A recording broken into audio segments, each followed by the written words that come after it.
शशिना शोभते रात्रिः सृष्टिः सूर्येण शोभते सत्येन शोभते वाणी सदाचारेण जीवनम्। अयि सत्यवादिनः सदाचारिणः च संस्कृताः दर्शकाः वार्तावल्याः एतस्मिन् अभिनवे 88+400तमे अंके तत्र भवतां समेषामपि प्रणतिपूर्वकम् अभिवादनं करोमि।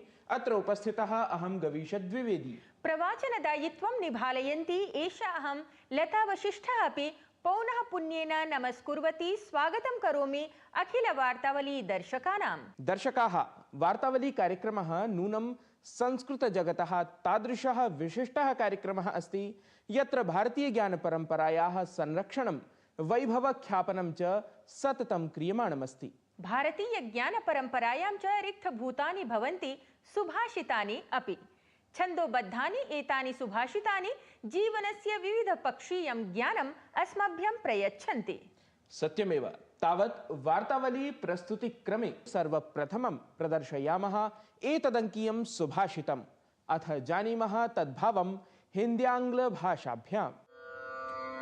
सुदुर्बलं नावजानाति कञ्चित् युक्तो रिपुं सेवते बुद्धिपूर्वं न विग्रहं रोचयते बलस्थैः काले च यो विक्रमते स धीरः।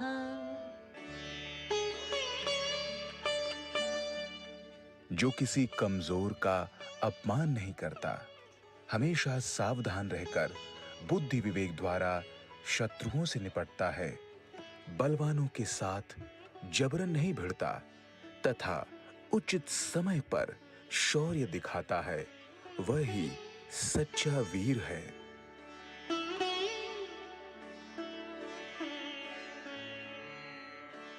He who does not insult the weak always remains cautious and deals with his enemies with wisdom and discretion, does not forcefully fight with the strong and shows bravery at the right time, is a true hero.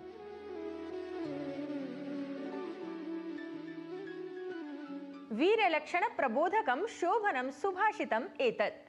कार्यक्रम प्रस्तुतिम् अग्रे सारयामः। अथ प्रस्तुमः। राष्ट्रपतिपदासीना Draupadi मुर्मुः Portugal Slovakia इत्येतस्य देशद्वयस्य ऐतिहासिकीं यात्रां सम्पाद्य स्वदेशं प्रत्यावर्तितवती। प्रायः दशकत्रयस्य अनन्तरं देशद्वयस्य यात्रावधौ भारतस्य राष्ट्रपतिः राष्ट्राध्यक्षद्वयं सम्मिल्य अनेकेषु कार्यक्रमेषु अपि सहभागितां समाचरितवती। प्रधानमंत्री नरेंद्र मोदी मध्यप्रदेशे स्थिते आध्यात्मिकतायाः बृहत्तमकेन्द्रे श्री आनन्दपुर धाम मन्दिर इत्यत्र पूजनं विधाय मन्दिरपरिसरस्य सभ्रमणं दर्शनं कृतवान्।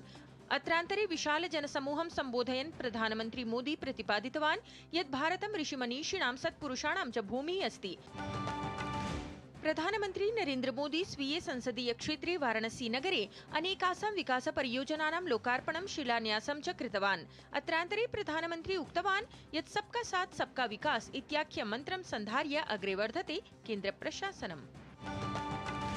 सकल विश्वेन सममेव चीन देशे अपि योगं निध्याय महती जागरूकता समेधते। एतस्मिन् प्रसंगे शंघाई नगरे भारतस्य महावाणिज्यदूतत्वेन कार्यरतः प्रतीक माथुरः झेजियांग विश्वविद्यालयस्य डॉक्टर वांग जिचेंग इत्येतस्मै प्रधानमन्त्रिणः नरेंद्र मोदिनः विशेषपत्रं समर्पितवान्, यस्मिन् चीन देशे योगं वेदान्तं भारतीय संस्कृतिं च वर्धयितुं तदीयोत्कृष्टप्रयासाः श्लाघिताः सन्ति। संयुक्त राज्य अमेरिकातः भारतं प्राप्तः मुम्बई आतङ्क्याक्रमणस्य षड्यन्त्रकर्ता तहव्वुर राणा इत्येषः परिपृच्छार्थं राष्ट्रिय अन्वेषणाभिकरणेन निगडितः। अभिकरणेन असौ दिल्ली स्थितस्य विशिष्टन्यायालयस्य समक्षं प्रस्तोष्यते। भारतेन क्षेत्रीय संपर्क जलावंटन प्रकरणे बांग्लादेशाय कठोर सन्देशः प्रदत्तः। एतदनु विदेश मन्त्रालयेन बांग्लादेशाय प्रदत्ता ट्रांसशिपमेंट इत्येषा सुविधा समापिता। अथ कथितं यत् तीस्ता नद्याः जलसन्धि विषये तदा एव संवादः भविष्यति यदा देशयोः मध्यगतं वातावरणम् अनुकूलं भविष्यति। अखिले अपि देशे हनुमत् प्राकट्य दिनं श्रद्धया महतोल्लासेन च परिपालितं गतम्। चैत्रमासस्य पूर्णिमायां तिथौ आविर्भूतस्य भगवतः हनुमतः बालस्वरूपस्य भक्तैः पूजा समाचरिता। अस्माकं ऋषयः अपि मनीषिणः भारतीय ज्ञान परंपरा संपोषकाः आसन्। तेषु एव कनिष्ठिकाधिष्ठितः अस्ति ऋषिः अगस्त्यः। विविध भाषा विज्ञस्य ऋषेः अगस्त्यस्य किंच विशेष रूपेण तमिल संस्कृत भाषयोः सह तदीय संबंध विषयकं महात्म्यम् अत्र जानीमः वृत्त विशेष माध्यमेन।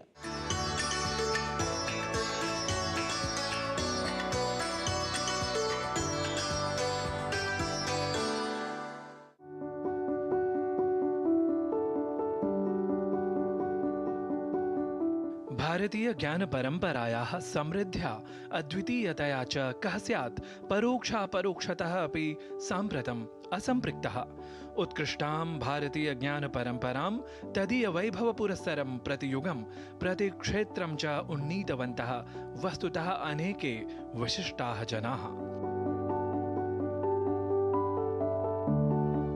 तेषु एव मंत्रदष्ट्रीणां ऋषीणां महनीयानां साहित्यधुरन्धराणां विदुषां वैज्ञानिकानां च नामानि सदैव सश्रद्धं स्मर्यन्ते।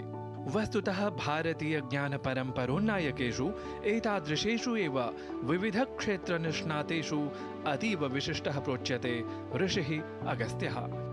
भारतीयायाः सकलायाः अपि संस्कृतेः ऐक्यीकरणं दृढीकरणं च उद्दिश्य तदीयं वैशिष्ट्यं तु साम्प्रतं निःसंशयं तत्कालापेक्षया द्विगुणितं द्विगुणायितम् इत्यपि वा वक्तुं शक्यम्। वस्तुतः यस्यां कस्यामपि संस्कृत्यां महनीयं भवति स्थानं भाषाणाम्, अथ च भारतीय संस्कृत्यां सर्वप्राचीनभाषा स्वरूपे प्रकीर्त्येते संस्कृत तमिल भाषे। यथा भगवता शिवेन संस्कृत व्याकरणं पाणिन्यादिभिः सारितं तथैव तमिल व्याकरणं प्रसारितं ऋषिणा अगस्त्येन इति विश्रुतिः।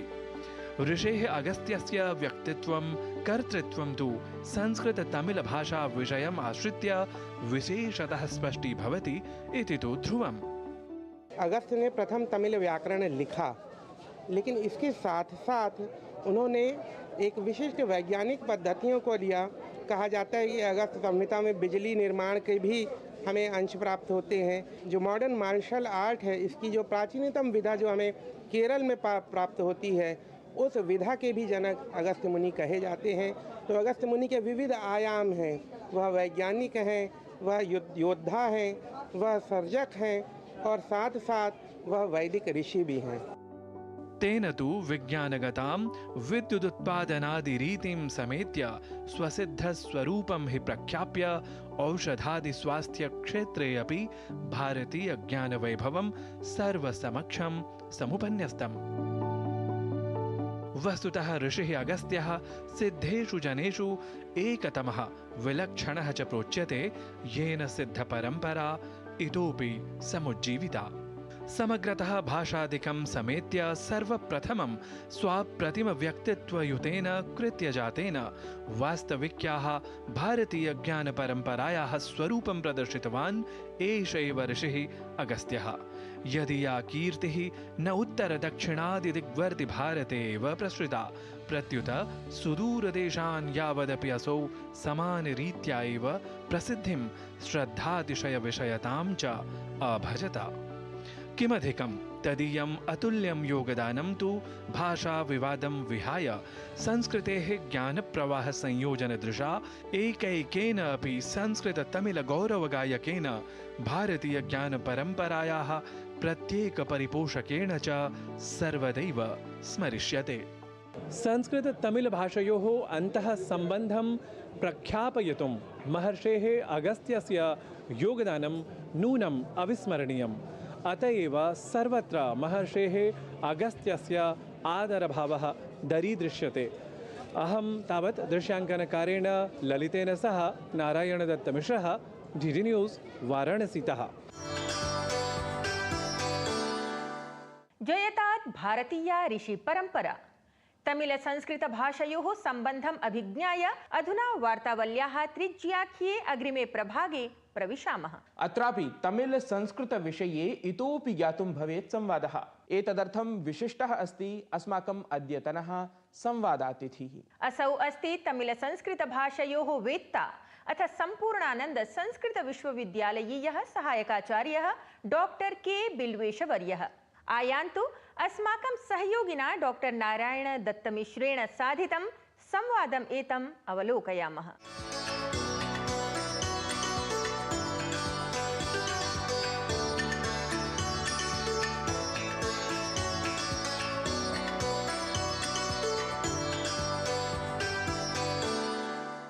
प्रियदर्शकाः नमस्कारः। अद्य अस्मत् समक्षं कश्चन विशिष्टः शास्त्रधुरन्धरः अस्ति, यः शास्त्रे अपि प्रवीणः अथ नाम प्रयोगे अपि तथैव प्रवीणः, भाषाक्षेत्रे अपि असौ महान्तं श्रमं वहितवान्। तत्र कुप्पा बिल्वेश शर्मा महोदयः। महोदय, अत्र भवतः स्वागतं वार्तावल्याः साक्षात्कारसरण्यां। नमो नमः। मम प्रथमः प्रश्नः, यत् वस्तुतः काशीनगरे भवान् साम्प्रतं सम्पूर्णानन्दसंस्कृतविश्वविद्यालये तत्र पाठयन् अस्ति। ज्ञातुकामः अहं यत् तत्र पौरस्त्य पाश्चात्य दाक्षिणात्योदीच्यानां वस्तुतः अत्र संहतिः विदुषां कथमिव एषा संहतिः वा? सर्वेभ्यो नमो नमः। भवदीयप्रश्नस्य द्विधा समाधानं वक्तुं शक्यते।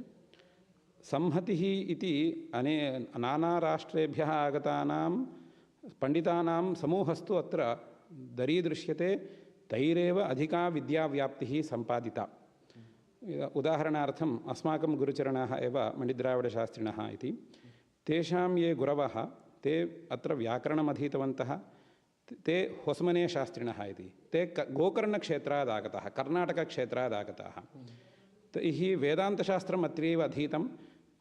सुब्रह्मण्यशास्त्रिणः इति वेदान्तगुरु अस्माकं मणिद्राविडशास्त्रिणः वेदान्तगुरवः, वेदान्तगुरूणामपि वेदान्तगुरवः सुब्रह्मण्यशास्त्रिणः। ते तमिळ्नाडुदेशादागताः। ये व्याकरणं पाठयितवन्तः ते कर्णाटकदेशात्, ये वेदान्तम् अध्यापितवन्तः ते तमिळ्नाडुदेशात्। महाराष्ट्रदेशादपि स्वयम् एते महाराष्ट्रदेशादागताः पठनार्थं। तेषां परम्परा या दृश्यते, स्वयं एते अर्धं तमिळ्नाडुदेशीयाः अर्धं महाराष्ट्रदेशीयाः इत्यपि श्रूयते। अतः इयं भूमिः या वर्तते वस्तुतः विद्याभूमिः। अत्र पठने यस्य कस्यापि अत्र आगत्य पठने तत्र 10 गुणं फलितं भवति च तत्र 20 गुणं फलं भवति इति भाति। अतः सम्पूर्णाः विद्वांसः अत्रैव आगत्य पठने रुचिं कुर्वन्ति स्म। किञ्च एवमपि नास्ति, अत्र अनेके तमिळ्नाडुक्षेत्रे, आन्ध्रक्षेत्रे विशेषतः अत्र काशीनाथपण्डिताः इति एके आसन्। तेषां निकटे अध्ययनार्थं बहवः आगच्छन्ति स्म। तेषाम् इदं वैशिष्ट्यं कथ्यते। काशीनाथाः अनेकान् दाक्षिणात्यान् पाठितवन्तः। तैः निर्बन्धोऽपि कृतः, भवद्भिः स्वदेशं गत्वा विद्याव्याप्तिः कर्तव्या इति। आन्ध्रदेशे बासरक्षेत्रमित्यस्ति। तत्र व्यासः इति तस्य विकृतिः बासरा इति।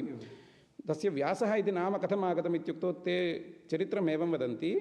तत्रत्य व्यासमुनिना इतः पण्डितान् नीत्वा 400 कुटुम्बान्, केवलं व्यक्तिः न, कुटुम्बान् नीत्वा सर्वेषां कुटुम्बानां व्यवस्थां च कृत्वा अत्र भवता इदं सम्पादने किं विद्यापरम्परा वर्धनीया, तत्र देशे विद्यापरम्परा नास्ति इति इतः शुक्लयजुर्वेदिनः शास्त्रविदः नीताः। तत्र व्याप्तिः प्रसारिता। कथं बुद्धिमन्तः ते, काश्यां विद्वत्परम्परा या मध्ये पूर्वं श्रूयमाणा आसीत्, या लुप्यमाना आसीत्, लुप्यमानां तां विद्वत्परम्परां संवर्धयितुं तत्रत्यैः महद्भिः महान्तः विद्वांसः अत्र प्रेषिताः। ते इदानीं या व्यवस्था 500 वत्सरेभ्यः वा 1,000 वत्सरेभ्यः तु अत्र अनेकेषां राष्ट्राणां संहतिरेव अत्र अनुभूयते। अस्तु महोदय, अत्र भवान् तु नाम दक्षिणप्रदेशवर्ती अपि, तावत् काश्यामपि तत्र सेवमानः, नाम संस्कृतं सेवमानः। ज्ञातुकामः अहं यत् साम्प्रतं जनाः विवदन्ते यत् संस्कृतं प्राचीनं, तमिळभाषा प्राचीना इति। तद्विषयम् अहं त्यजामि, परन्तु ज्ञातुकामः यत् संस्कृततमिळभाषयोः के शब्दाः सन्ति ये परस्परं तत्र नैर्भर्यम् आवहन्ति इति सोदाहरणं कृपया। ते किं चुबुकादिशब्दाः ततः निष्पन्नाः इति, एवं ग्रामादिशब्दाः इत्यादयः शब्दाः ततः निष्पन्नाः इति वदन्ति। परन्तु वयं संस्कृतज्ञैः तत् स्वीकर्तुं शक्यते वा न वा इत्यत्र अहं तूष्णीं भवामि। कुतः स्वयमेव तत्र ये शब्दाः तैः, परन्तु अयं विशेषः अस्ति तमिळ् तोलकापीयर् इति तस्य तोलिकापीयर् इति ग्रन्थकर्तुः नाम। अगस्त्यमुनिना प्रेरिताः अस्माकं यथा व्याकरणसम्प्रदाये भगवता महेश्वरेण प्रेरितः पाणिनिमहर्षिः व्याकरणं निर्ममे, तद्वत् अगस्त्यमुनिना प्रेरिताः एते शिष्याः। परन्तु तस्मिन् व्याकरणे एकं वैलक्षण्यम् अनुभूयते, तद्वशात् एते इदम् एवं भवितुमर्हति। यया शैल्या पाणिनीयव्याकरणं वा इतरव्याकरणम् अनुभूयते तया शैल्या तद्व्याकरणं नास्ति। उदाहरणार्थं स्पष्टार्थम् एकं वदामि। आन्ध्रव्याकरणम् अस्ति, संस्कृतव्याकरणञ्च अस्ति। संस्कृतव्याकरणे सूत्रकारः, वार्तिककारः, भाष्यकारः इति यथा आन्ध्रव्याकरणेपि एकः सूत्रकारः, एकः वार्तिककारः, एकः भाष्यकारः। भाष्यस्य अहोबिलीयम् इति किञ्चित् वदन्ति। शब्दचिन्तामणिः इति नाम्ना किञ्चित् तत्रापि एवं विशेषः, आन्ध्रव्याकरणं वा इतर बहूनि व्याकरणानि संस्कृते एव लिखितानि। अस्तु, परन्तु भाषा तु प्रादेशिकी, सूत्राणि प्रायः संस्कृते एव सन्ति। यदि स्वकीयभाषायां लिखन्ति चेदपि संस्कृतबाहुल्यं, तमिळ्भाषायां तु तन्नास्ति। यद् व्याकरणं लिखितं सम्पूर्णं स्वकीयैरेव शब्दैः निर्मितं। तद्विशेषः तत्र अवश्यम् अनुभोक्तुं शक्यते। तद्दृष्ट्वा संस्कृतस्य प्रभावो नास्ति इति बहवः चिन्तयन्ति। यथा मण्डपशब्दः अस्ति, कदाचित् मन्ये क्वचित् अधीतवान् यत् मण्डपशब्दः तमिळ्भाषा सम्पृक्तः एव, परन्तु यथा साम्प्रतं मडिधातोः प्रकल्पनम् अस्माभिः कृतम्, अथ तत्र मण्डान् पाति पिबति वा एवं किमपि अस्ति, तर्हि एवंभूतान् शब्दान् कथमिव तत्र भावयति भवान् यत् वस्तुतः संस्कृतशब्दः असौ अथवा मूलतः तमिळ्भाषायाः एव? अत्र मुक्तं खलु, तस्मिन् व्याकरणे अत्यन्तं वैशिष्ट्यमस्ति। इतरेषां प्रभावम् अनपेक्ष्यैव तद्व्याकरणं रचितं, परन्तु तस्मिन् ग्रन्थे तस्य ग्रन्थुः स्तुत्यर्थम् इदमुच्यते, मया ऐन्द्रव्याकरणेन प्रचोदितः इदं लिखामि इति ग्रन्थकारः वदति। स्वयं तमिळ्भाषायां यः व्याकरणं तलिकाव्यम् इति यदुच्यते कापीयं, तस्मिन् एवं ग्रन्थकर्तुः स्तुतिपरेषु तमिळ्भाषायामेव ते श्लोकाः सन्ति। तेषु श्लोकेषु इदम् अनुभूयते, चान्द्रव्याकरणात् प्रचोदितः, ऐन्द्रव्याकरणात् प्रचोदितः इति। इत्युक्ते नाम संस्कृतस्य कथमपि तत्र विवादास्पदत्वं नाम भजेत, परन्तु अनेन ज्ञायते मण्डपादिशब्दाः प्रसिद्धाः, अस्माकं तु प्रसिद्धः। किञ्च व्याकरणम् इत्यस्य सीमा अस्माभिः ज्ञातव्या इति अहं चिन्तयामि। व्याकरणस्य सीमा तु तावदेव, भाषा तु लोकाधीना, भाषा व्यवहारतः ज्ञायते। व्यवहृतायां भाषायां गुणदोषविचारः व्याकरणेन क्रियते इति कृत्वा व्याकरणात् प्राग् भाषा नास्ति इति अस्माभिः कल्पयितुं न शक्यते। तत् प्रागपि यथा तत्र तेषां मुख्यः हेतुः स्यात् परम्परा अनादिः इति, यथा वेदपरम्परापि अनादिरेव अस्ति इति कृत्वा उभयोः समकक्ष्यत्वम्। अहं वदामि, इदं प्राचीनम् इदं पुरातनम् इति विवादो मास्तु, उभयोः समकक्ष्यत्वमेव अस्तु। संस्कृतमपि इदानीं यथा अत्र भवतां जातेः पुरातनत्वं लभ्यते, वैदिकवाङ्मयस्यापि पुरातनत्वं लभ्यते इति कृत्वा तत्र शब्दास्तु संस्कृतशब्दाः इत्येव अवश्यं स्वीकर्तव्याः इति। अतः अहं मन्ये संस्कृतभाषा प्रभावः यः अस्ति तं प्रभावं न्यूनीकृत्य यः कश्चित् यत्किञ्चित् प्रादेशिकभाषासु व्याकरणं रचितं तत् तमिळ्भाषायामेव, कुत्रापि भाषायां नोपलभ्यते इति। तमिळ्भाषाव्याकरणे अत्यन्तम् इदं सौन्दर्यं तत् स्वीकृत्यैव अतः इदं वक्तुं शक्यते इति चिन्तयामि। तदीय प्रामाणिकव्याख्यातृभिः कैः इदं नोक्तं, संस्कृतम् संस्कृतम् अस्मद् इदं व्याकरणं संस्कृतापेक्षया प्राचीनमिति। अनन्तरं प्रायः आधुनिकैः कैश्चित् भाषाविज्ञैः एतादृशी चर्चा नीता। पूर्वं या पारम्परिक व्याख्यासरणिः या वर्तते तमिळ्भाषाव्याकरणस्य, तस्य व्याख्यानेषु कुत्रापि इदं नोपलभ्यते, अपि तु अनुकूलमेव लभ्यते। पाणिनीयशिक्षातः एते अंशाः स्वीकृताः, ऋग्वेदतः एते अंशाः स्वीकृताः इति अनेकानि स्थलानि उपलभ्यन्ते। ते एव बहुषु स्थलेषु एतादृशविषये चर्चा ग्रन्थकर्तुः नामेव नोल्लिख्यते। तत्र एवम् अहं चिन्तयामि, प्राचीनैः अस्मिन् अंशे विवादः न कृतः। तत्र किं सौन्दर्यमस्ति इत्येव दृष्टवन्तः। तमिळ्भाषा वा भवतु, आन्ध्रभाषा वा भवतु, संस्कृतभाषा वा भवतु। बहुशः धन्यवादः। अत्र भवता विशिष्य नाम अनेकानि तथ्यानि उद्घाटितानि। नाम अस्मदीयाः ये दर्शकाः सन्ति तेपि प्रतिकृत्याः अनुभवेयुः। अहं पुनरपि अत्र भवते धन्यवादान् समर्पयामि। नमो नमः।